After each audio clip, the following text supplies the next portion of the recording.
is the Athletic Football Show.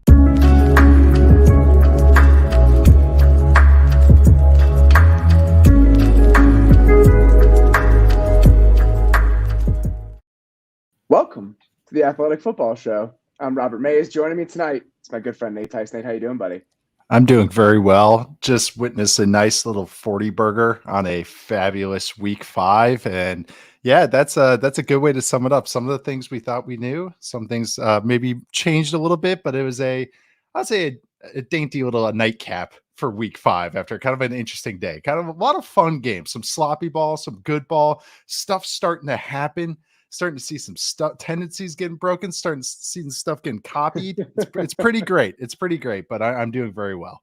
We got a lot to dig into today, like you said, a lot of fun stuff that we're going to chew on from week 5. But sometimes on this show, we kind of gloss over the Sunday night game just because this is just so people understand.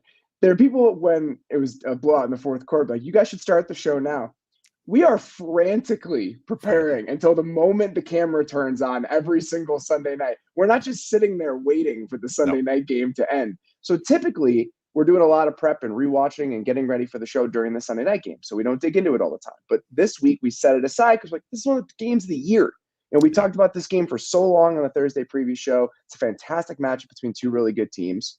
And then we got what we just watched, but we had planned to dig into it. So that's exactly what we're going to do. Where do you want to start with the 49ers dismantling of the Dallas Cowboys tonight?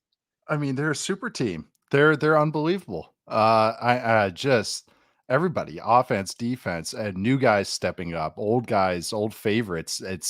You can make an argument like Fred Warner is defensive player of the year, but he might even not, like some games, he might not even be the best player on the field for the 49ers on their defensive side of the ball. That's how you know, by the way. That's how you know it's a great team.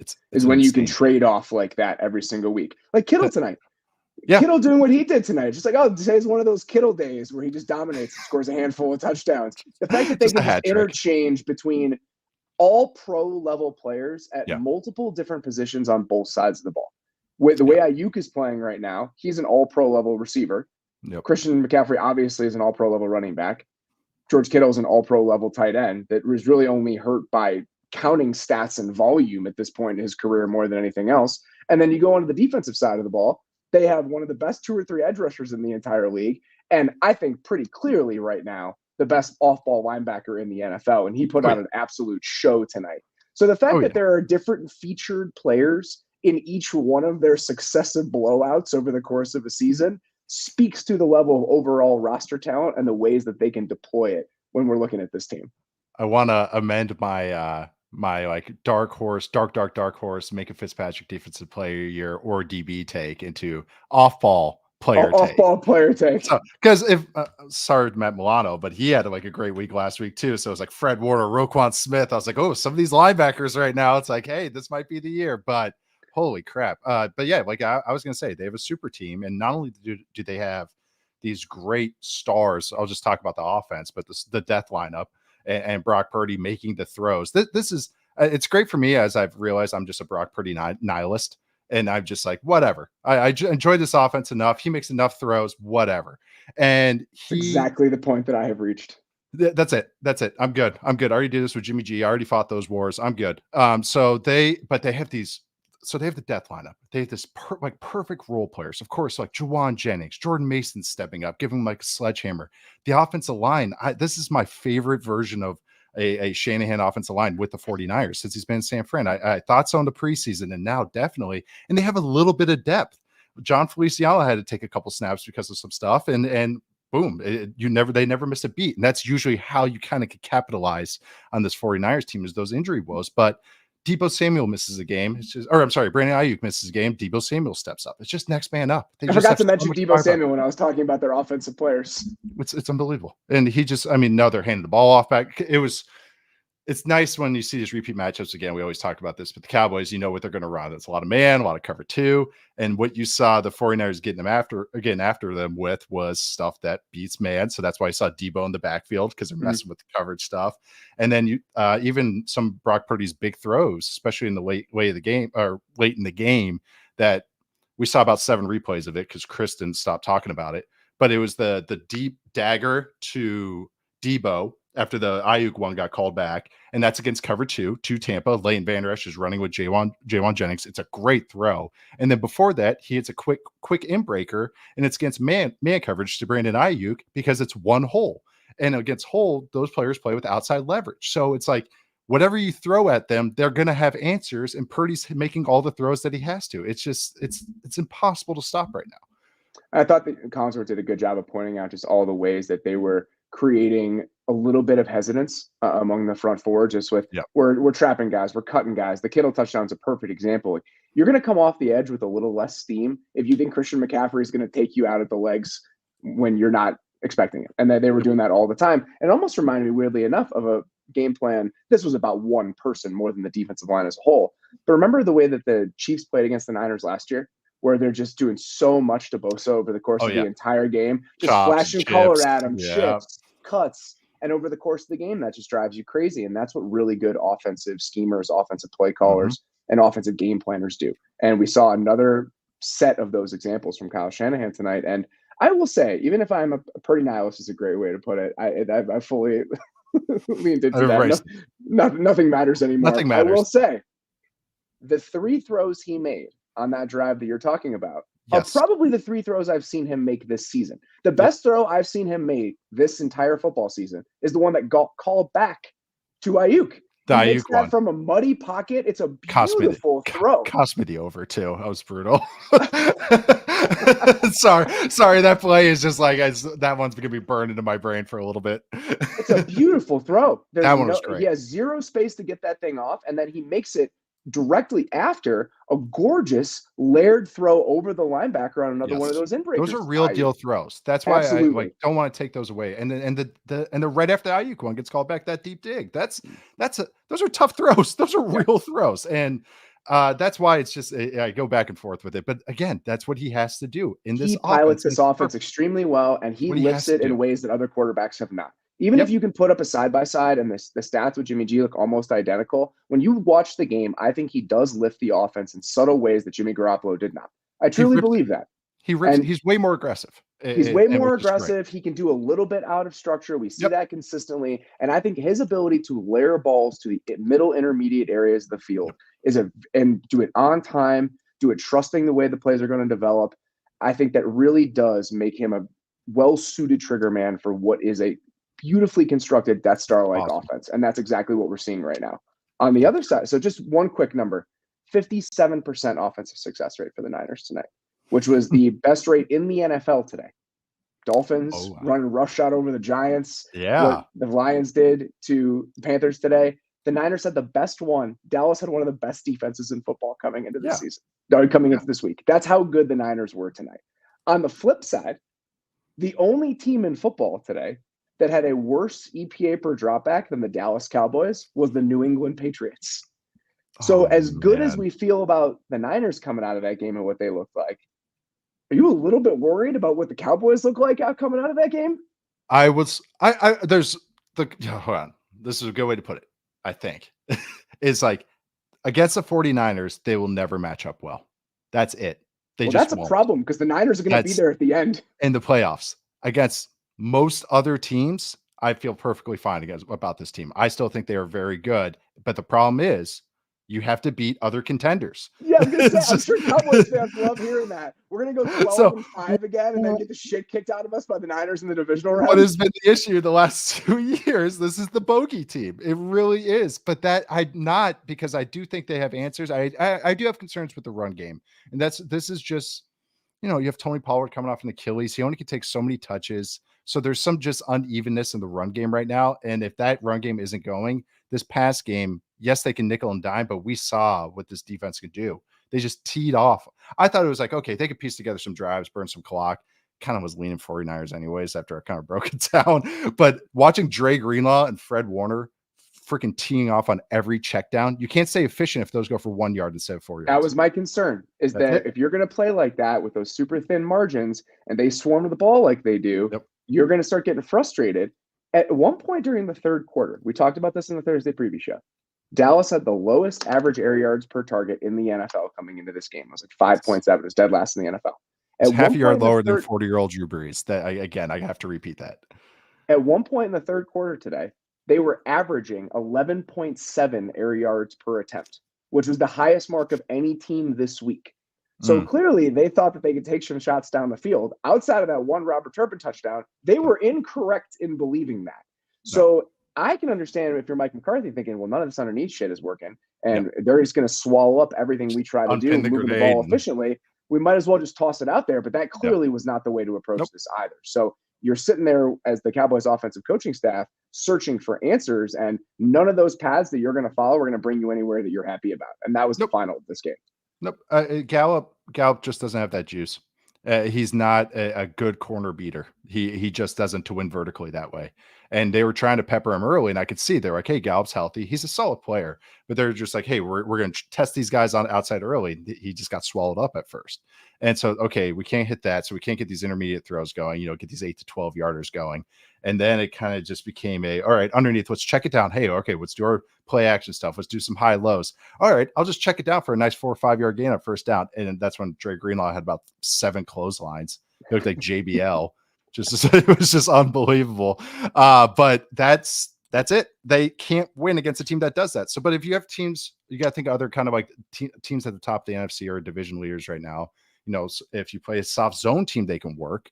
But if they can play man against you, you can't beat that. So we're still facing that same issue. And that's like, it's just the same problems that we've had. Offensive line, inconsistencies in a run game, Dak trying pressing too much, them whenever they have to make multiple throws down the field, and just not enough juice from the pass catcher position. And it's kind of a hard truth to realize that they're a good team, but they still have those flaws. How worried are you that we've run out of road a little bit with what Dak Prescott is? As a player? No, as a person. As this is what he is. I mean, again, he has 100-something starts. I know what he is. I had him about the 6th, 7th, 8th best quarterback in that second range, the kind of that low tier 2, high tier 3 type of guy. That's what I think he is. And I think I'm fine with that. I think he's good, very good at times, but just that he can't push the ball like these other elite guys can. And he also just will have these moments bite him in the ass in the biggest moments. And I think that's just becoming a thing now, because I think it's because how these defenses play him and just swallow up all those little short throws. And he doesn't have the kind of play style to throw all that stuff down the field that get away with. Is that a concern when, in order to win Super Bowls, in order to break through, the types of quarterbacks that you're going to have to play against are the guys who are those explosive plays in a one-man package? And if you're not surrounded, you don't think it's a concern. No. If you're the Cowboys and you're going to have to extend him after this year, and he's looking for $45-50 million a year, that's just the life you're willing to live with. This is a genuine question. If you look at this landscape of the league and you think about what it allows you to build around him, when the Niners are paying Brock Purdy 17 cents in order to build this team around him, you'd be willing to commit those sort of financial resources to Dak as you try to build a necessary supporting cast around him, if he's not one of those guys that's going to be the top tier guy that's just an explosive play on his own. I think they've won so many games because of Dak, not just because he's like a caretaker of that offense. That's worth paying. Especially in this market where Daniel Jones is getting 40 million, this is definitely worth paying. Yes, he has games that he can't get you over the top against the elite teams. Is that an issue? Yes, but you can get hot, and he has enough games to give you a baseline to always be competing, which is that's worth paying for in itself, where you don't have to think about it. And he's just entering the prime of his career. I think this is right around that 30-year-old age is right where these quarterbacks kind of have that nice middle ground of everything. So I think he is worth paying. I really do. I don't think he's that elite guy, but I think he's absolutely worth that $40-45 million range that you're talking about. Last question. Now that the Bills are banged up in the way that they are, and even when we saw the Bills do what they did last week, the Niners pretty clearly the best team in the NFL on both sides of the ball? Yeah. Yeah. Because the only way you can get after them is if you have a perfectly positive game script. Good luck against that defense. And so it's just, you have to have they're going to lose a couple games. I mean, I don't know. They're gonna, but it's a long season and everything, but it's very hard to kind of have a game script that you can take advantage of this team because it's just what they can do on the ground, the explosiveness they have in the passing game, how Purdy's playing in it, and the defense plays a style that limits explosive plays. So if you're ever behind, they're just going to put a cap on it. So I think they are the best team. I mean, just the most complete team as long as they stay healthy. Knock on wood. It's like, I really think that. Yeah, I mean, what the Bills did last week was obviously really impressive against Miami, but Miami's defense is not playing at that high of a level. So for the Niners to do this on offense against the Cowboys defense that had been playing pretty damn well over the course of the season so far, I just think that's why this one gives them the nod. And to me, is probably the most impressive performance any team has turned in this entire season so far. They've had a lot of that. They're just this isn't new. This is just what they've done every single week. They just happen to be doing it against a better opponent this week. Yeah, they're outclassing everybody right now and just doing it in different ways. Everyone's stepping up. It's great when you have those stars and then you have those star role players just all stepping up and just everyone's taking turns making explosive plays. Debo, Ayuk, Kittle, just like you said at the beginning when we talked about, this was the Kittle game. That's a different level of team, and that's how they feel right now. All right, let's get to the other good stuff we saw today. It's time for You Have My Attention. Gentlemen, you had my curiosity, but now you have my attention. Every week, there's just a flood of stimuli coming at you on a Sunday during the NFL season. We try to pick out 2-3 performances that kind of made us sit a little bit straight in our chair and really take notice over the course of an entire day. And let's start with something that made me take notice this morning, and that is the performance that the Jacksonville Jaguars put together against said Buffalo Bills team. Jags win 25-20 against the Bills in Buffalo. Same kind of deal with the Jags, multiple backbreaking turnovers at terrible times, bad drops. It was such a frustrating first half especially, and then even into the second half at times where I'm just sitting there thinking, if I was a fan of this team, I would just be pulling my hair out. But I still think over the course of this game, we got a really good look at what the best version of this Jaguars team can look like. And we can get to the offense in a second, but in my opinion, it actually starts with the way that the defense played in this game. And this has been consistent. They've been doing this all season. We still somewhat concerned. It's like, okay, what is the pass rush? Who's going to get the after the passer? Holy crap, you can't run on this team. They are stout. And it's like, I mean, this is like John Henderson era stout against the run defense right now. They are, I believe, top 5, 4th in rushing success rate on early downs. I was going into when I started these stats early in the Sunday night show. So hopefully that they not get updated after that, but 6 overall and just success rate right there. And when you're pairing that with an offense that can have both explosive drives, but also just meticulous drives. Just 29 first downs today.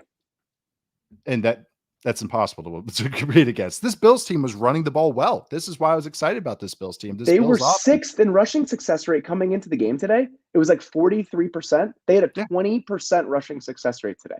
It's half of their season average. They only had two successful runs on the entire day. That's hard. But it's what I will compliment the Bills real quick. The Bills offense is that this is why it's awesome to have a guy like Josh Allen. Even if we can't run the ball, just go, Josh. It's like good for better for worse. It's like you're going to keep us in the games or get us back in the games because that's what these elite guys can do. But through the spine, Fulakasi, who they signed last year, like now he's healthy, fully healthy, and just been playing and just been extremely stout against the run. Watching him against the Falcons, he was pushing Drew Dahlman back like 5 yards at times. And then Tyson Campbell is playing at an extremely high level right now, week in, week out. What's his name? Andre Cisco. Andre Cisco is playing fantastic football right now. So all these guys along the spine are playing well. They have a couple, Defoe at the linebacker position. He's run first as well. So they're getting after the run. They're making you go into these third downs, getting third down after third down after third down. Josh Allen could take care of that, but they're making you be meticulous against them. Felt like that the only way the Bills kind of were getting after him was these big explosive plays that they can get to. But when you're pairing that with how their offense is playing and how they can have these long drives, even if they make mistakes at the end, it's just that you don't get a lot of chances. The Bills didn't have a lot of plays. So if you don't score, you don't keep up with their offense, this is what happens to you. They were 7 of 10 on third down in the second half. And it's tough to live that way. That's always going to come back to earth. But I thought that Trevor made some really impressive plays in high leverage moments in the second half. Obviously, the dot to Ridley to kind of close out the game is the most notable one, but a couple different high leverage plays on third down. And when I'm talking about the best version of this team, It's their ability to stop the run and doing it out of nickel today. Their base run defense had been so good, and it was so good against Atlanta, but doing it with lighter personnel today against the Bills team that had been really running the ball on teams, I think that was pretty impressive. And then I think some of the pressure stuff was really notable on defense. Josh Allen was 6 of 14 for 39 yards when blitzed today, according to True Media. And you could see that. They were throwing some funky pressures at him because he did such a great job against Miami of understanding where the pressure was coming from and just replacing it really quickly. And I thought the Jags did a really good job of overloading a side and then dropping out behind it to the other side. And some of the funky looks, they really struggle with those today. So that combination on defense with Tyson Campbell playing extremely well in one-on-one situations outside of the touchdown to Diggs. But for the most part in that game, and he's an elite player. But I thought he's had some really nice stretches during the season so far. And then on offense, that formula that we're talking about is Lawrence making high leverage plays, the one-on-one opportunities that Ridley can take advantage of on the outside that we talked about all offseason. This was the game you really saw it start to come to light. And then the explosive runs. Their running game's ability to be explosive and have Travis Etienne rip off those 20, 25-yard gains that we saw a couple different times today. So while still not all the way there, while still exhibiting some of those issues and concerns in terms of turnovers and some really bad mistakes in key times, I still thought that we saw a fuller version of that Jaguars team that is a possibility for me over the course of the season. And I like this Jags team going into season, but that was the thing. I was like, okay, how's the defense going to play? They're playing a tougher schedule. How they go toe to toe with the big boys now when they're playing these elite heavyweights because they have a first place schedule, and how this defense is playing legitimately top 10. And again, going against some decent units too. I mean, they played tough against the Chiefs, and also like how they played against the Falcons last week. I watched as well, but they kept, even when the offenses were struggling, they were keeping them in games. Some stuff happened in some of the games like the Texans and stuff like that. But now with this offense, what we know their peaks can be, like you're saying, what they can play this way, like just even Trevor hitting Travis Etienne on checkdowns, because that's what the Bills were getting to with last week. Push. All the linebackers are pushing back. So Trevor's looking, checks it down, and Etienne's so explosive that he's getting these explosive plays just on little checkdowns. And it's kind of cool to see that element coming to the offense, the explosive plays, the run game, like you're saying, and it's all kind of coming together. So like this team, if they have this defense that I think is going to be sticky with how they're playing, with this offense that I think is just only going to be ascending, hopefully the offensive line gets figured out a little bit because there's some internal stuff. But man, I think this is a real good team. I really do. I think they're just going to be ascending throughout the year. The Jags, unfortunately, I'm not saying they're headed in the wrong direction, but there's reason to think that there's going to be a step back with some of the injuries that they've endured. Now Trey White is done. We saw Kaiir Elam struggle with Calvin Ridley in some of those one-on-one situations today. And now to lose Matt Milano reportedly for the season. He has a broken leg and a serious knee injury. He was playing at a ridiculous level. Like I was an all-pro level player last year, and he was playing even better over the first month of the season than he did last season. To lose him in the middle, and they popped between linebackers. They went to Dodson originally. They weren't sure who was going to replace Tremaine Edmonds. They were trying to figure out the answer at one linebacker spot coming into the season. Now having to replace Milano with the guys already on the roster and what he means to that defense, that's a really tough ask. And again, we saw what this team could do when everything was kind of firing on all cylinders last week against Miami. And now being without two of those long-time, reliable, kind of star-level pieces on defense, it's a huge blow to the heights that this team could potentially reach. Yeah, like the Bills' offense, I'm not worried about in the weirdest way. Yeah, they're going to be just fine. It's just fine. But the defense is just because of those injuries and what Matt Milano does on a snap-to-snap basis. And what he does is everything.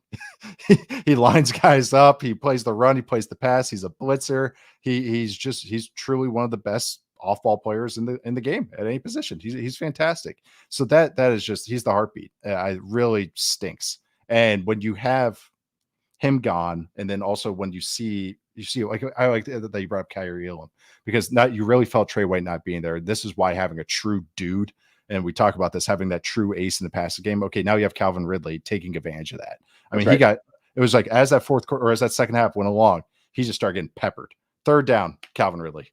Third down, Calvin Ridley. Just solo routes, outs, comebacks, and then the slot fade. And those are all just man beaters. So that's why just having this next step with this offense is, again, like why you feel good about the Jags, but just why you get scared with the Bills. Because we talk about when you're playing these elite teams and now all of a sudden you can't go into man at times or you can't blitz. That's kind of scary. It's tough for me today because the Jags win a game against a really good team, and we finally see a nice glimpse of who they could be. And unfortunately, it's a team I also have in the stupid wins league. So that performance from the Jags, I still got to leave that game 1-1, which is how you feel about the Niners, I'm sure. Oh, I was like, oh, Cowboys. Oh no. I'm starting looking at their schedule. It's like, how are we going to salvage this? I think it'll be all right. Well, speaking of the wins league and reasons I'm a little bit more optimistic than I was. Next one here. Some previously struggling passing games. You have our attention. Let's start with the Cincinnati Bengals and Joe Burrow, who have their best game of the season against the Arizona Cardinals. It looked so much better. And I know the Cardinals are not the best team in football, but they've been competitive over the course of the entire year. And this is about the departure from what we had seen over the first month for Cincinnati. This is one of the worst offenses in the league, full stop. They were 31st in passing success rate before this game. Joe Burrow, 0.31 EPA per attempt in this game, 0.19 EPA per dropback. For context, that's elite quarterback play. I think Mahomes led the league last year at 0.21.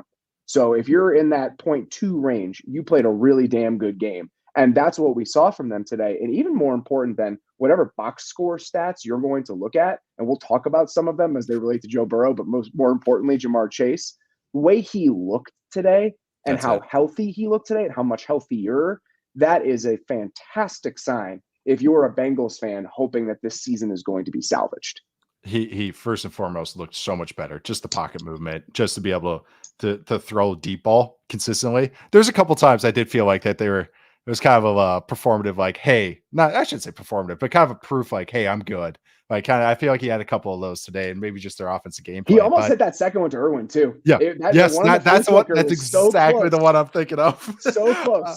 But it's good to see Burrow and Chase, even with T. Higgins out, to look normal and take advantage of a matchup that they should be taking advantage of. And this is exactly the match. You should be dominating this. And they did throughout the entire game.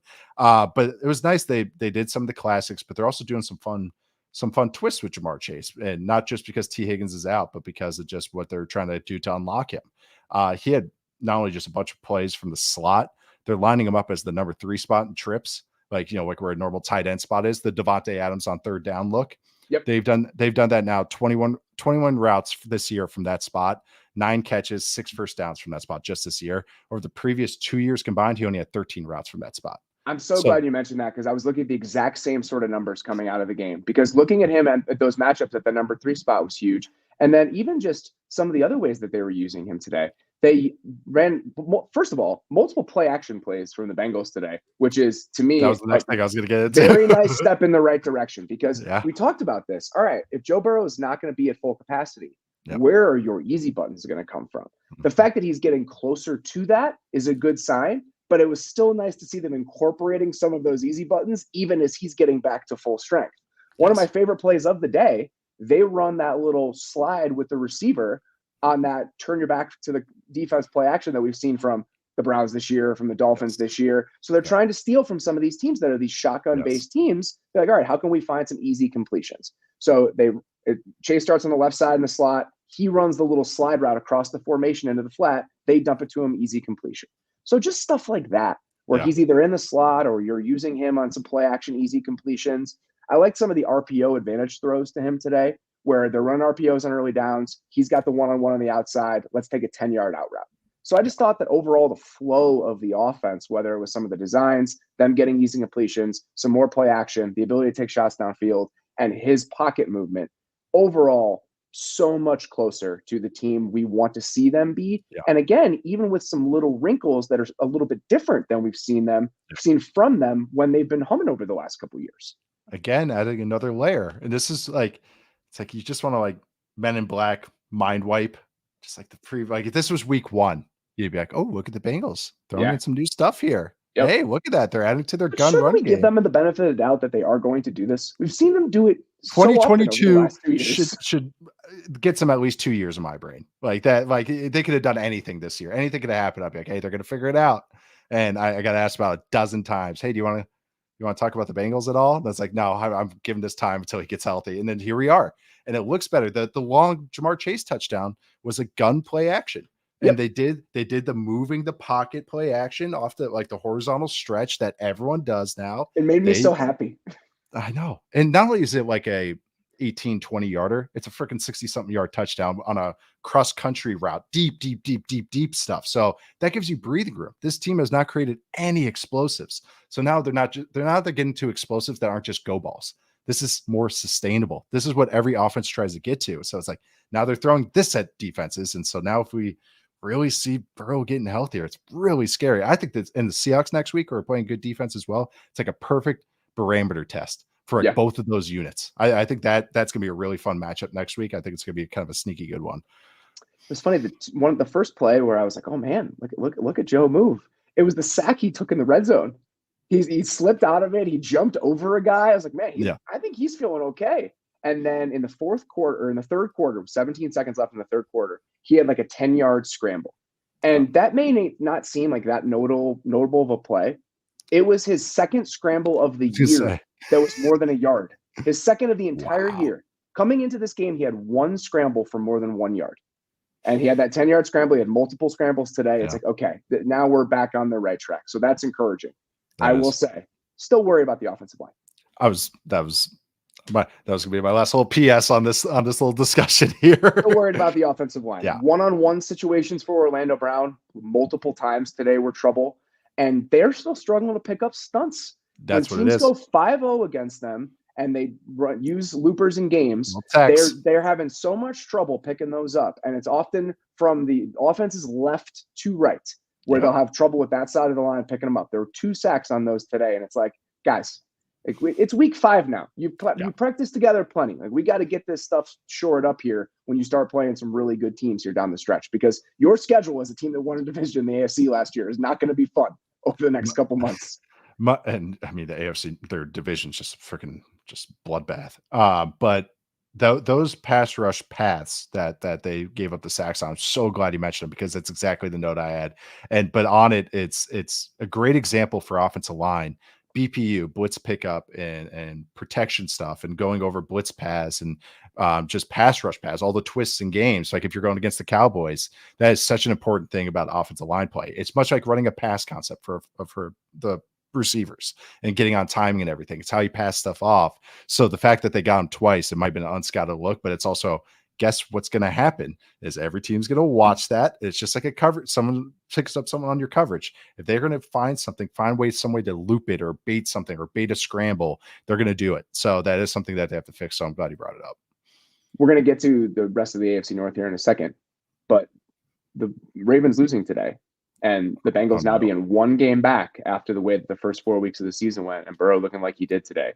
Don't want to get too far ahead of yourself if you're a Bengals fan, but you feel a lot better right now than you did when you woke up this morning. And I think that's all that really matters at this stage. All right, let's stay on these teams, maybe let's say uneven performances in the passing game over the first month that really impressed today. And let's keep going with the Philadelphia Eagles. A really nice day from Jalen Hurts, from A.J. Brown, again, 0.26 EPA per dropback. Again, we're talking about that elite mark of like 0.2 and change. The Eagles were there today. Hurts finished with 303 passing yards, 8 yards per attempt. A lot of other like subtleties to their performance that I think are worth pointing out. But when you watch the Eagles in the passing game today, maybe and compare that to some of the stretches we saw over the first month of the season, what jumps out to you?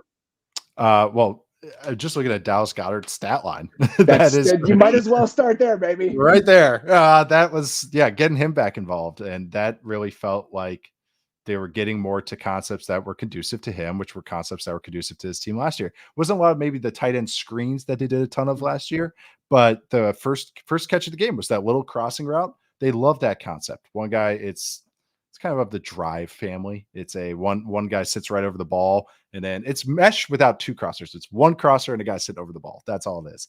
But they used to run that all the time last year. And so they started with it. And then the touchdown was just a nice. Goddard is so great on those in breakers that he's a nice big target design. Little pin down from Devontae Smith. It was gorgeous. He just wraps around it and it's perfect. And Hurts throws a great ball on it. And it's just a reminder. It's that this team can pivot to one of 3 excellent weapons at any time. And AJ Brown, Devontae Smith, and Dallas Goedert. And just whatever weakness you have, not only just exploit it for like, little 6-7 yard gains, gash it. Just explosive plays. Goddard in the third quarter had that little double move. They're running 4 vert double moves to their tight end. And it's like, oh yeah, and this guy didn't have any like he had like 8 catches in the past couple of weeks. It's like, oh my God, well, they can just do these things at any time. It's on top of that, and then you have Hurts scrambling, and then you have the run game. That it's a tough formula to stop. It's a lot of stuff coming at you with an amazing run game and Hurts that can create. I want to talk about Hurts scrambling because that was another key difference to me today. I have some numbers on it, but I want you to explain very quickly. There was a lot of talk today during that Goddard double move. Why is Michael Hope at 300 pounds covering Dallas Goedert in that situation? So just explain to people really quickly why that's necessary based on the structure of the defense. It was a pressure or a simulated, I can't remember, but it was a look. So especially in these tight mint fronts that we've seen from the Fangio defense or what the Rams have done under Raheem Morris, is that when a blitz comes, you have to have a hot dropper, a fire zone dropper, defensive end, outside linebacker. This is what Dick LeBeau was very famous for. You know, it was the 3-4 stuff. It's 3-4 rules. They drop and they covered number 2. So it's a number count. When we talk about match coverages, it's the same pressure rules for that. So this is what I remember from the play anyways. So he's going to be right. So I don't, what I remember, this may be wrong. I thought that they were in like a penny front with a 5 down front and nickel. Yeah. And then he was split out. He was like flexed out into the slot. So he were was they in base? I think they were in a penny front. So they had 5 down with 1 linebacker, but he had to be in that spot because they had a 5 down front against that sort of look. That's what I thought it was. So this is why, like against 3-4 teams, especially with 2 good pass rushers, why you want to get and like a Spags team, or they're 4-3, but whatever. But why you want to get these guys walked out. Oh, you can go against the Eagles. You want to get Hassan Reddick or Sweat walked out when you get them on base personnel, because that's their coverage responsibility. They're technically an outside linebacker. Yeah. And so when they're and so that's probably exactly what happened. So I think that's what it was. Yeah. So they're probably in a the Eagles did run 12 personnel a bunch today. I think 14 times. They've been I think it was 11, but I think they were in nickel, but it was they only had 1 off ball linebacker on the field. Okay, so he has to cover him. He's covering number 2. They had a receiver there? He probably would have had to cover him too. It was just been a tough spot. But that's exactly what it is. It's just you're covering that. It's not like they're going like, we want this guy, this usual pass. That's what I was trying to get us to. That wasn't the plan. Sorry, I didn't pay attention to the zone. I was geeking out about the design. But all he's doing is covering number 2. Or whatever the alignment is. He is covering whatever that number alignment is, not the jersey number. That's the difference there. Sorry. It was a cool design. The scrambling is a very, very good thing to point out, in my opinion, because that really jumped out to me today. The way that Hurts used his legs in a bunch of different facets, but especially as a scrambler. So in this game today, he had like 4 EPA or so total as a scrambler. So his scrambling added 4 points for the Eagles, more or less. Yeah. That is the 4th most scramble EPA he has added in a game since the start of the 2022 season. It is by far the most in a game this year, and it was actually double what he had added over the first 4 games combined. That's how much more he was creating with his legs today, both extending plays and as a scrambler. So when you combine that with what he can do on designed runs, which he did a lot of damage on today, what Dallas Goedert added in the passing game, and then what the monster that wears number 11 is capable of in any given moment, you have a really potent offense when this stuff is clicking. And today they were. And it helped that they were going against a team that has 1 dominant pass rusher. Yeah. And he had 4 hands on him every single snap. And it gave Jalen Hurts a lot of time to operate with a very good offensive line, playing with 1 backup. But again, I think that you saw all of the different strengths the Eagles have to deploy on full display in this game. They were straight up man blocking, which is locked in. Like it's almost like man coverage, but blocking. So they're just saying, hey, there's a clip where Lane Johnson's just following along, like especially like cleared up all the scrambling lanes. It was ridiculous. That 3rd and 7 scramble was a fantastic play by Jalen Hurts. That was a hero play. He broke through like 3 tackles. Like it's like that was no joke. It's the one I have written down. It was awesome. A hell of a play. Yeah. So like there's 2 huge first downs on 3rd and long. He was great as a runner. And it was good because his scrambling and when he's been he's not a great thrower when he has to break out of the pocket, but like usually he can scramble and get these nice first downs and efficient gains. Kind of hasn't been doing that this year. He had like, normal amount, but they haven't been efficient for him. And so it's nice to see him kind of just have that to throw in there. It's like, oh yeah, you can do that. And I mean, the 2-minute drive was insane. Like the 3rd and 1 catch and run to 2-minute drive. They hit was the like ball 10 at their own seconds. 35 with 17 seconds left, and they scored a touchdown. I'm glad you have the time because it felt like it took 10 seconds. It was like 3rd and 1. Okay, all right, see, they're going to get a field goal. I was doing like math in my head. I was like, okay, you can get a play there. Okay, they get one more off there. They could probably get like a 47-yarder. Boom, catch and run. I was like, all right, they're in field goal range. They'll get one play, maybe get a little closer. Pass interference, sneak, touchdown. There's a horse collar in there too. So horse collar. They got 15. Oh, that was the tilt-a-whirl DDT. Yeah. 15 on top of the AJ Brown completion in and of itself is a ridiculous play. He catches it a little bit behind him and then takes it like 30 more yards after the catch. He's such a ridiculous player. He does that. He gets a horse collar on 15 on top of it. Then he draws a pass interference in the end zone and Hurts punches it in from 1 yard out. It's not a bad sequence when you're the Philadelphia Eagles, 17 seconds left in the half. Yeah. Everybody could do that, right? Simple stuff. Football's simple. It's like, I mean, but hey, the good teams can do this. They can turn around and they'll get those double scores, score into the half, get the ball back and just sneak up on you. But honestly, a lot of the play action stuff is great for the Eagles right now. Like it feels like they're getting to that stuff. Like I want to mention that 12 personnel again, because it's, they're adding to their game and they need to do that. That's when teams are going to be gunning for you. So it feels like another team that's searching for how to revamp their identity, but they just managed to like just score 30 points every game and go 5-0 and be one of the best teams in the league. So like that's the luxury of what this team, how this team is built, that they can do that. They can revamp and find their identity and still just be kicking teams' asses. Very encouraging days from both the Bengals and the Eagles. I think the Bengals needed it a little bit more, but I can pretty confidently say that they got what they wanted today. Well, one last little scheme thing they do. They do like a little smoke to the slot. Like, so smoke is just a guy why it's called smoke is like take a smoke break. So you just stand there like that. That's what it means. So they throw it to the slot against like blitzes or kind of like too high looks. And I like that. Instead of running a bubble, but they hit Dallas Goedert on one. That's nice. You can hit your tight end on one, but they got like a nice 8-yard gain out of it. So look for teams to do a little bit more of that. I like how the Eagles are doing that right now. I also liked what the Bengals did with some of that stuff today. Just little screens, getting the ball in Jamar's hands in space. So again, one more commonality between those two teams today. All right, let's talk about a team that did not have as encouraging of a day. It's time for I'm Not Mad, I'm Just Disappointed. We're still cool, man. We're still cool. I'm not mad. I'm just disappointed. It's not that the Ravens lost to the Steelers today. It's the way that the Ravens lost to the Steelers today. The Ravens lose 17-10 to Pittsburgh today. And we're going to give the Steelers a lot of credit in this conversation because they deserve some credit for the way specifically some of their guys played. It's not a stretch at all to say that the Ravens absolutely should have won this game.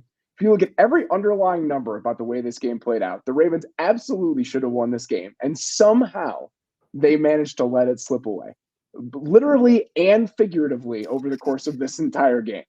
So they dropped 7 passes. It went through their hands, this game. Yes. It slipped through their fingers. It slipped through their fingers multiple different times. They dropped 7 passes in this game.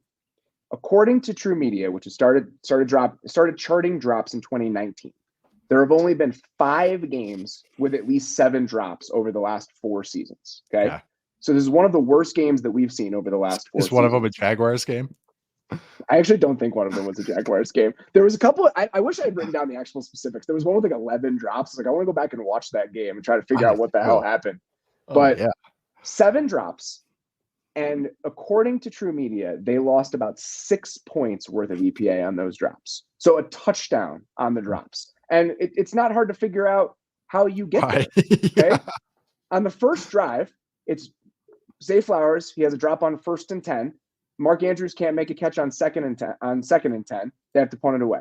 Third drive, Bateman drops the ball in the end zone for a touchdown. They have to kick a field goal. This to me encapsulates the game because it's how the NFL works. Okay.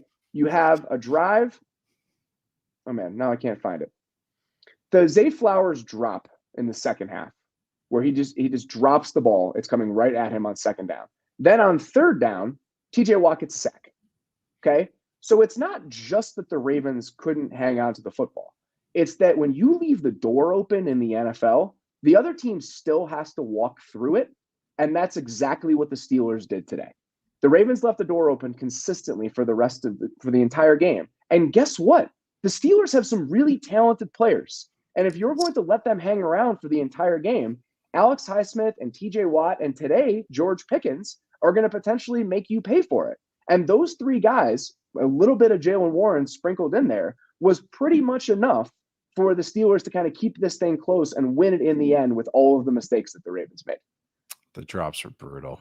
The Bateman one, Andrews had one in the end zone, and that one was even more brutal because I believe Lamar was targeting Zay Flowers in the back line of the end zone, and Mark Andrews thought it was for him, so he backed up and then dropped it.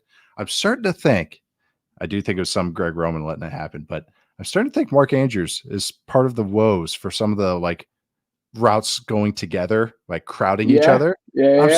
I think it's a Mark Andrews issue. I'm starting to really think it is because he's kind of drifts sometimes. I'm like, what are you doing? Stay there. But I think the Nelson Aguilar drop. I don't even know that I screwed that up. It was the Nelson Aguilar one late in the third quarter. The slot fade that he should have caught. And so he caught one right before that. It was like repeat. They like repeated. It was a beautiful back shoulder throw from Lamar. And then he drops the slot fade on the next play. Watt has immediate pressure. Lamar is forced to step up on third down. He sacked, punt. And that happened throughout this game where they could not take advantage of the plays that were there to be made. And then that front for Pittsburgh against Ronnie Stanley for some of this game, who's back and who knows how healthy. But then at right tackle, you're already down Morgan Moses. Then Patrick McCary gets hurt. And now you have TJ Watt going against Daniel Falele. And that did not work out very well for the Ravens. Even with that matchup in mind, they absolutely still should have won this game. I know. Exactly. But like Highsmith was, I even tweeted a play that Ryan Stanley kind of gave him the business as the play went on. But Highsmith dominated that matchup throughout the game. Like easily. He had a ton of pressures today. He get 10. He get double digits. And then Watt was just as disruptive. Yeah. And Watt just going, hey, remember me? I could be defensive player of the year too. Honestly, the first, I gotta stop saying honestly. I'm not lying. The Ravens for the first quarter and a half, that first 15 a little bit plus, they were cooking. And so it just kind of and Lamar was making some throws, but that's again why you have to take advantages, especially in these division matchups where they know all your stuff, they know all your situation stuff, especially repeat matches. Even if Monken's there, they still repeat a lot of the same calls. I mean, a good chunk of it. I mean, not a ton, but some stuff in the run game at the very least. But also the Lamar pick with 4 minutes to go, a fade to OBJ, that's not your game. No. OBJ is a slant guy. And anyways, you're not a fade ball guy and you're not a fade ball offense. Oh yeah, I'm dunking on you, but I don't know. That's not your game. So to me, that was kind of a real why. That was really disappointing moment, I thought, for this offense. But I still think this Ravens team is still fine. This defense is freaking awesome. They're right up there with the top of the top guys right now. This defense. The Steelers in the first half had a 27% offensive success rate. They averaged 3.4 yards per play in the first half, and they won the game. You're not getting me with, and no one's getting me with any narrative about this game about how this offense played at the end. They couldn't do anything for most of this game. George Pickens can do some stuff. Like they were throwing back shoulder balls to George Pickens. And then he had a go ball touchdown against Marlon Humphrey. Yeah. He was their passing offense. And then Jaylen Warren had one drive. That was it. And then they had a block punt. That was it. And even Steeler ball. It was back shoulder throws to George Pickens. Yeah. The Steelers today, let me do my little Steelers rant here, okay? Yeah. You have a quarterback who feels uneasy in the pocket. He is struggling at any sort of flash of color, and it's not like you have the Eagles' offensive line, okay? Wouldn't it make sense to try in some way to put him in positions where there's some insulation, there's some structure? You're not allowing him to just operate in the pocket like Tom Brady in 2020. That's not what you're asking Kenny Pickett to be. They are 31st in the NFL in the rate they use play action. This isn't as a like more play action equals good conversation. This could be a potential solution to something that ails your quarterback, something that ails him. One of their biggest plays of the entire game comes with 2 minutes left in the second quarter. They run a play action play from the gun. They move the pocket for him so he doesn't have to worry about being a statue in the pocket. And he finds Pickens for a chunk gain on the left side. They pre-made the drift in the pocket. That's what they did. It's just the fact that this team uses their play action on 12.7% of their dropbacks when they have all these other issues. And then you see what it can look like when you just put him in a tiny bit more structure, because he throws a pretty ball. He's a talented guy. He was a first-round pick. If you protect him from some of his worst impulses with structure and design, you can get better returns out of him. Unfortunately, they choose not to do a lot of that stuff. Guess what? Today it didn't matter. They still won. Yeah, block punt. They are not a spread and shred offense. Like, they're going to run the ball like that. So use play action off of that, condense it a little bit. You're going to be a vertical shot offense. Look at your receivers right now. Look what Pickens can do. So I don't get that. It's never made sense. That offense has always felt siloed, but maybe they can just summon their way into it, fall into it somehow. Maybe they could just see, well, how do we create our explosives? Okay. Wow. There's a lot of Pickens in there. Okay. There's a play action. There's a play action there. Okay, there we go. Okay, there's another go ball on the sideline where Pickens is making a toe tap catch. It's for as frustrating as their offense was at times. The performance from the Ravens was more frustrating. So, not one to write home about with Baltimore. But again, keep saying it. I do think better days ahead. It's going to be hard to do this again. Isn't 7 drops. The terrible Justice Hill fumble. Just a lot of frustration from a Baltimore team that should have won today. Two more teams. Frustrating teams in the AFC. Oh my God! And if the Jags had managed to drop that game somehow today, based on the way that they played, I don't know what I would have done. Again, I don't care. It was so funny today. So I'm in Denver. Okay, I'm in Denver. I was visiting friends. I watched the game out because we couldn't check into our hotel room because we were staying with friends the last couple nights. So I went to a soccer bar in Denver because soccer bars are open at 7 a.m. It was perfect. Walk in, watching the game, and I'm reacting to. I can't remember what it was, whether it was the Trevor fumble or the drop that I believe Zay Jones had on the right sideline that should have given them a first down. And this woman was sitting at the table next to me, and she's like, "Who are you rooting for?" I was like, "I'm not rooting for anyone. I'm just getting mad watching the Jaguars play football. I have no emotional investment whatsoever." And this isn't even me wanting to be right about a take or me putting this out in public in a forward-facing way. I have no shares of Trevor Lawrence in fantasy football, no shares of Zay Jones whatsoever. It has no material impact on my life. And I'm watching them in the second half today, and I'm openly just being so mad about some of the stuff that they're doing for no reason. I don't care if they succeed or fail. It is just frustrating to watch as an impartial observer of NFL football. And it's like how they fumble too. It's like always the red zone, or even the 2 today Trevor had was in the red zone and just outside the red zone. It's like, why you do these like beautiful drives with like a bunch of explosives, some third down conversions, like all this stuff happening, like side to side, everyone's getting the catch. And then it's like 1st and 10, here comes like the haymaker, strip sack. It's just how it goes. I get it. It's like you no matter what, you're going 1-1 with that game. And it was a different feeling 1-1, like how that game happened. Didn't matter. It was a dirty 1-1. Who are you rooting for? I'm rooting for a team to not make me lose my mind. That's what I'm actively rooting for right now. Be consistent. Just be normal. Jaguars, just be normal, please. It's the Babadook. All right, 2 teams that probably would deserve entry into this conversation, and I'm not mad. I'm just disappointed, but I don't want to spend any time talking about them. And I no longer have the capacity to this is how upset I am. I no longer have the capacity to be disappointed in them. And that is the New York Giants and the New England Patriots. We're on the no-fly list and for like the foreseeable future until I have reason otherwise to talk about them. We will have plenty of Patriots talk. Chad Graff is going to come out with Zach Kiefer tomorrow, because I do think the interesting conversation to be had about the Patriots is what this means in the big picture.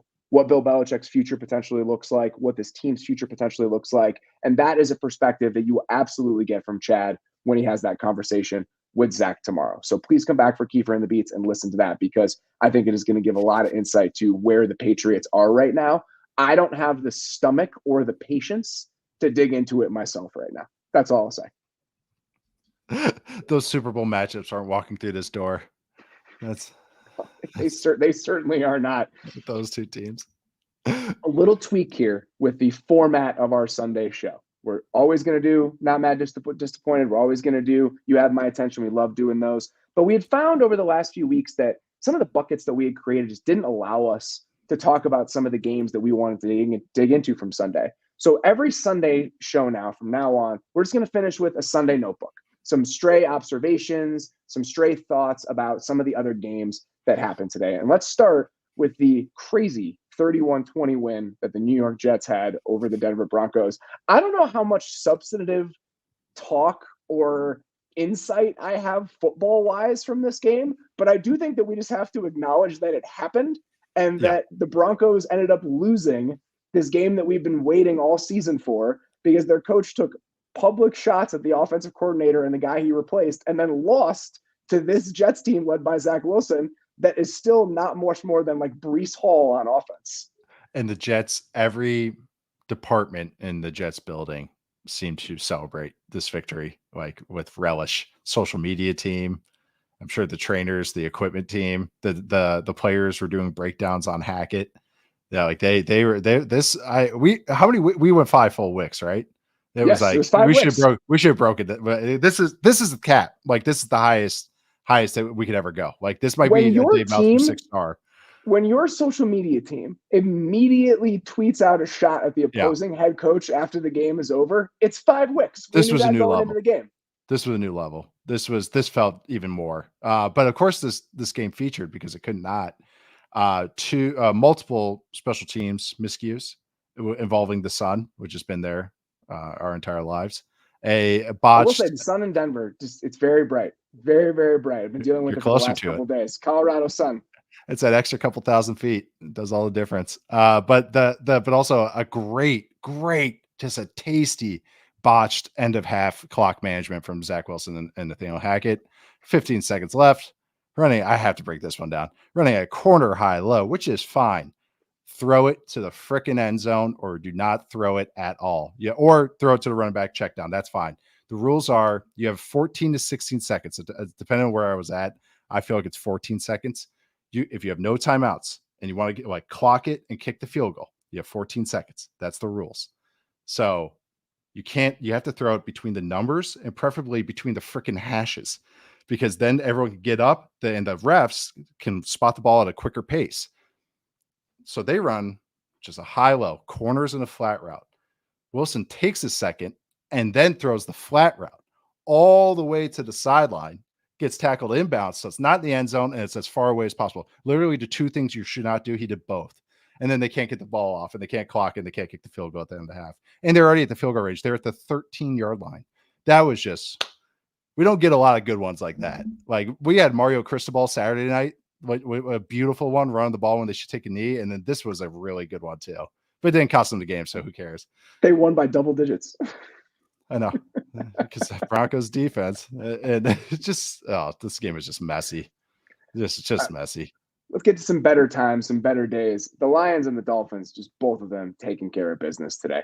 I mean, everything you could really want outside of probably those two turnovers. Just about on a per play basis, some excellent performances from both of those teams. One more little wrinkle every single week for Miami. So they have that little out motion from Tyreek Hill we've talked about a million times, where he's in that like flex bone sort of alignment, just offset from the tight end. They've done it where he'll go vertical, he'll run an in breaker off of it, a million different things. This week they were in a screen off of it. He goes out, he comes back on a little screen and goes for like 40 yards. So just every single week, there's something new that they're adding to all of this. Achane looks incredible. Every single time he touches the ball, it feels like it's going for 50. Like what they're doing offensively against every team that is not the Buffalo Bills is still a blast to watch. And that did not slow down in any way today. And the Lions, another fantastic day against Carolina. As the play we saw, the Niners score a touchdown on, the throwback to George Kittle. Lions ran that earlier in the day.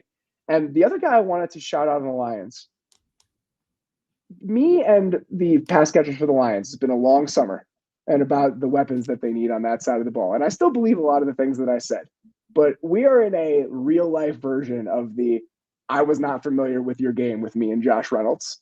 Josh Reynolds had like 5 plays today where I was like, Jesus, just making acrobatic, ridiculous catches. So you combine that with all the other stuff that they have. They didn't have Jahmyr Gibbs or Amon-Ra St. Brown today, and they were still absolutely rolling. So credit to the Lions, and again, credit to Josh Reynolds, who had some really impressive highlight reel catches today. Saw some explosive runs in the run game with Monty. Also the one.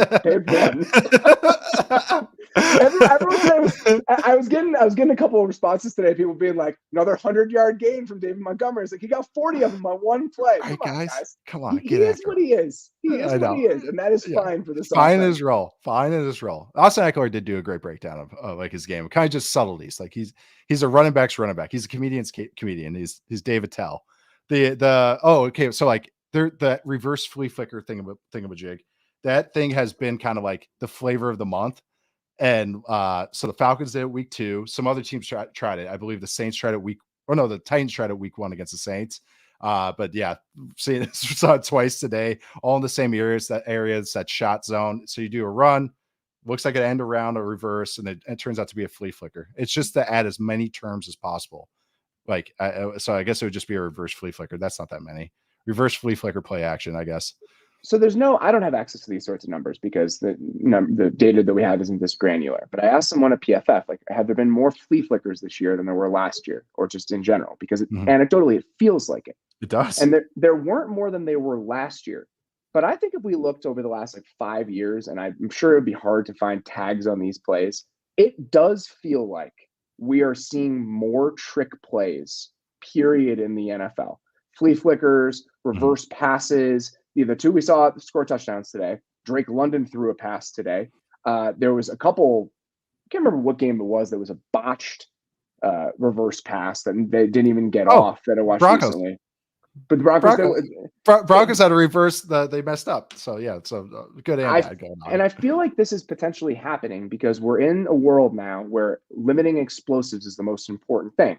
Yes. So our teams being more thoughtful about saying, if we can create 1-2 explosives through trick plays over the course of the entire game in a world where those are harder to find within the normal rhythms of your offense, is that enough to potentially break the game open for us? And that's just like a pet kind of thought that I've had over the last 5 weeks, but it really does feel like that mindset has kind of trickled into offensive play callers around the league. I mean, what have we seen? We've seen these safeties and these linebackers, these off-ball linebackers, ones we mentioned in the show, they're playing the play action stuff so well now. They know the paths that the routes take on play action and bootlegs. They run up with these guys. They know the route combinations. And as more Shanahan guys are in the offenses, they can just talk to the coaches on the other side. What are the concepts that you run with this? So how you get this hard commit from the linebackers and the safeties is you have to hard commit, hard sell on your end as well.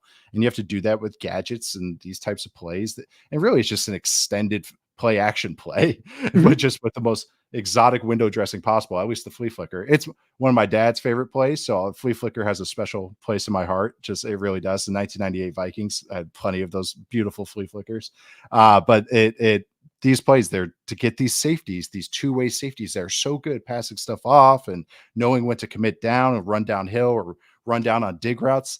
Okay, how do we get them to hesitate just for a hair? And then we just put some heat going behind it. And these are the plays that are hitting. And honestly, stop saying that, Nate. But the Lions are just like every week, third down, red zone, shot zone, best stuff in the league. Ben Johnson is the best situation like play designer, that Lions staff, I should say, because I'm sure it's a group effort. They have so much cool stuff every single week in red zone, short yardage, third down. All this stuff is just fantastic. It's a treat to watch every week what they kind of unveil.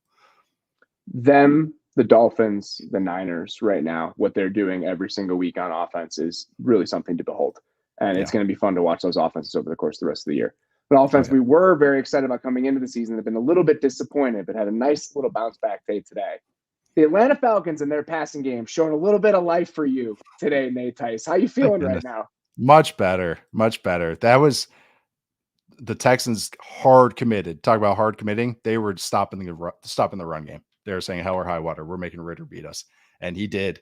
He had a 59% success rate today on 38 dropbacks. That's the fourth best game so far this entire season by any quarterback. So, but that's what he needs to do. And he had some great ball placement. He had an overthrow to Mac Hollins that was like basically a back shoulder overthrow as a Texan player was trying to wall Hollins. So he back shouldered it and just pinned it on him. But that's creating a throw. They had double-digit passing explosives today. I also thought some of the bootleg stuff was fantastic. The play action game in general, I thought was fantastic in this game. Yeah. Yeah. A lot of sail routes to Kyle Pitts, which is great. And that's because that's what I love to see. Yes. They're running single high, and sail routes are great against single high. So let's have Kyle Pitts run them. Great. More than 60% of the Falcons' early down runs today were into an 8-man box. The Texans said, we are not going to let you run the ball. And the Falcons said, fine, then we're going to use play action. And I feel like teams have really been packing the paint against them because they know they want to throw the ball over the middle of the field. So if that's going to be the case, can we get some outbreakers to guys like Pitts as kind of a changeup to that? And we saw that multiple different times today. So it's still same sort of play action game, but just attacking a different area of the field, because trying to hit all those inbreakers over and over and over again clearly just was not working. So I think a smart pivot from Arthur Smith and that coaching staff, and a nice little, all right, we know what our issues are. How are we going to address them? And I think we saw a lot of that today. And the play action game was phenomenal. 9 of 10 for 147 yards off of play action today.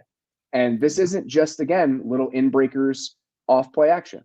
We got the fake toss and then the outbreaker to Pitts to set up the first touchdown. That was beautiful. And then one of my favorite plays in all of football is the fullback seam out of 21 personnel, where he's leading up the block, takes it vertical, and you hit him coming up the seam. I've seen the Niners do it a million different times. And so Keith Smith with the big chunk today was one of my favorite plays of the entire day. It was we ran that against TCU in the Rose Bowl. Brady Ewing had a great one, but Brady Ewing was a great athlete, but we converted to fullback, and he had to turn to catch it because Scott Tolzien got lit up, just a clean runner right at him. So he kind of threw like an anchor ball. Anchor ball is like, I'm not missing, but I'm not leading him. You're putting an anchor on the receiver. So Brady Ewing makes a nice catch, but he stumbles at the one. But it's like, that's the play that's always burned my brain when I see that little fullback seam right up the shoot. But they had some cool design. They had the stumble play to Michael Pruitt on 3rd and 2 or 3rd and 3. They're in a little play action, and Pruitt acted like he was fake cutting. And so the DN like goes, oh, okay. And then he runs down the line, and then he runs a little flat. And so that was like for a big gain that was right before the Bijan Robinson shovel pass for a touchdown. But the 2-point play, I really like this twist on the 2-point play they had. And teams have run this before. So it was a shovel pass to Jonnu Smith, which would have had fancy guys just loving it. But they had Tyler Algier running instead of, so like on a sprint out play. And there's a lot of teams that run sprint out on these like big 2-point plays or near the goal line. It's really frustrating. They just run 2-man routes, run pick concepts and everything. So they made it a 3-man concept. So rather than have Tyler Algier, seal the edge, they just have him run a flat route. And because they're going to put the DN in a bind by putting the shovel pass with it. So they package a sprint out with a shovel pass. And so I just like that little design right there and just create a wide open touchdown. So I just like, just little tweaks that they're already adding, and their defense is playing well. But I will, having said that, CJ Stroud also had a nice game on the other side, especially in the fourth quarter when he had to step up and get him the lead. I'm sure people are looking at some of the scores today and being like, oh man, you're going to keep all this praise on the Falcons offense that scored 21 points, or a Jags offense that scored 25 points. The Falcons lost 11.25 EPA today on fumbles. 11, and still won the game because of how efficient their passing game was. The Jags lost 8.73 or 8.37 EPA on fumbles today. Wow. So both of those teams were down at the bottom of the NFL in the amount of value lost on turnovers, and still won the games they played today. That's really hard to do in the NFL, and speaks to how good you were in some other areas. And I think that goes for both of those teams. So an encouraging performance by the Falcons offense. Another encouraging performance by the Colts offense, and just mindlessly efficient. Gardner Minshew was fantastic for stretches of this game on a per play basis. I love a lot of the stuff the Falcons are doing. I need to see their hyper talented, exciting young quarterbacks start and finish a football game, because I'm starting to get concerned about this. And this isn't, selfishly, I want to see him play, but this is not a good start. When you have a guy who is this talented and he's an athletic marvel, being this banged up this often early in his career, Colts fans don't have to go very far to start getting to like the worst case scenario here. And my mind goes to Cam Newton right away as well. And that's not where I want to go. This guy is so talented. He's in such a good situation with what their offensive infrastructure looks like with Steichen there. We've seen it consistently over the year so far. And every single week, he seems to leave the game for one reason or another. Apparently now it's a sprained AC joint. He's likely going to miss some time. So this is just something to monitor with the Colts, even though there's a lot of reason for excitement there right now. I've had the sprained AC joint. It's not fun. I think you don't want to take away his style of play and make him think, but you have to tell him it's not about just this play. It's about your whole career.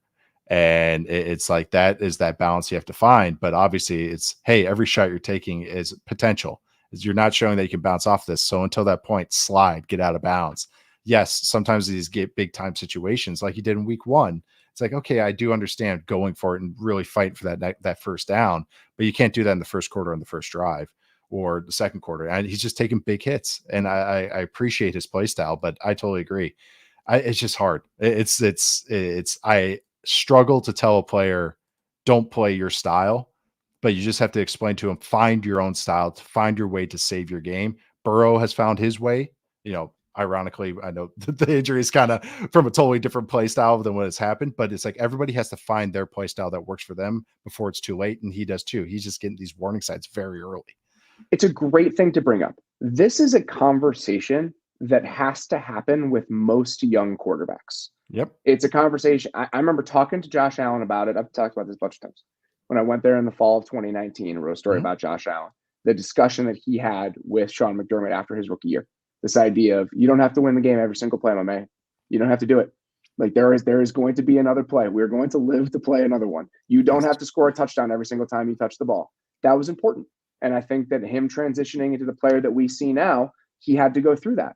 Joe Burrow, same deal. I mean, they've had real discussions with him about like, okay, we need to adapt here. Like we need you to just kind of take what's there. We know you want to make the biggest plays all the time, but we have to accept what a defense is giving to us.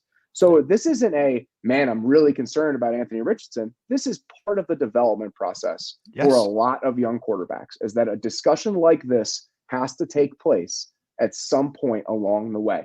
But I think it has to happen because I don't think you can live with this if you were the Colts, because there's so much to be excited about. Zach Moss had another great game. Minshew played well. They win again. So I want to see him be part of this because there's just so much to look forward to with this version of the Colts. And it just gets a little bit of a nick every single time he has to walk off or go to the medical tent or whatever. Abby Cam with another sack. And also, there it is. But the pass catchers, it's nice to see kind of these guys, these secondary guys are starting to kind of like have some nice games. Josh Downs had a nice game today. See him, Kylan Granson, even outside the drop, have some decent games. But like you're saying, the Zach Moss stuff, we're seeing the tight ends have some moments. So some young Colts doing some things. That's why we just want to see this. What I think could be a star quarterback. Just come on, just stick with us. I just need sustained stretch here. We're not going to talk about the Chiefs tonight, just because the Chiefs play on Thursday. So we are going to have a Thursday night reaction show dedicated solely to the Chiefs. We have not talked much Chiefs this year, just by virtue of the way things have kind of bounced. They played a Thursday night game. They played in a couple other primetime games. They beat the Jets in primetime. So we are going to talk about the Chiefs a little bit later this week, but we're going to save that for when we get closer to the Thursday night game. Coming later this week on the Athletic Football Show, Zach Kiefer will be joined with some of our beat writers. We have Chad Graff talking about the Patriots, like I mentioned a little bit earlier. Mark Caboli talking about the Pittsburgh Steelers and their win. And then Alec Lewis, our Vikings writer, coming out to chat about what happened with Minnesota today, Justin Jefferson's injury, what their outlook may be like. I think the Vikings and the Patriots, some parallels with the discussion. We're in what will next year potentially look like. And I think that there's a lot of interesting ground to cover with those. If you have not listened to that show, unbelievable insight from our beat writers. They can just give you such a great lay of the land for where these teams are and where these franchises sit. So please check in with that show tomorrow. Highly encourage you guys to listen to it. For now, that is all we've got for you guys on YouTube. I apologize for the audio quality today. I have one cord that plugs my mic into my computer, and is the one cord I forgot to bring with me, and I did not realize I did not have it with me. So I'm very sorry about that. I take a lot of pride in this thing sounding good, as Beller and Nate will tell you.